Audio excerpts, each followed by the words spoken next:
Hi అండి, అందరికీ నమస్తే. Welcome to Narayana Telugu television.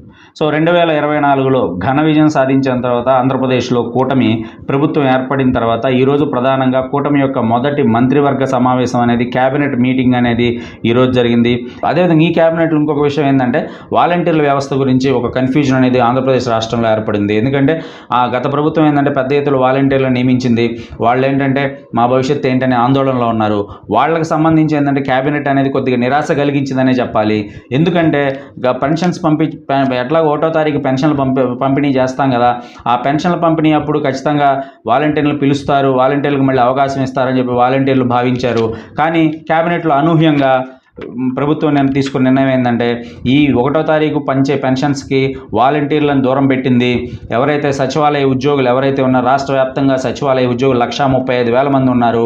ఈ 135,000 మందితోనే 1వ తారీఖున డోర్ టు డోర్ పెన్షన్ పంపిణీ కార్యక్రమాన్ని కొత్త ప్రభుత్వం అనేది కూటమి ప్రభుత్వం అనేది ఆంధ్రప్రదేశ్లో చేపట్టబోతుంది. ఇది టోటల్గా ఆంధ్రప్రదేశ్ క్యాబినెట్లో తీసుకున్న అత్యంత కీలక నిర్ణయాలు. Thank you very much.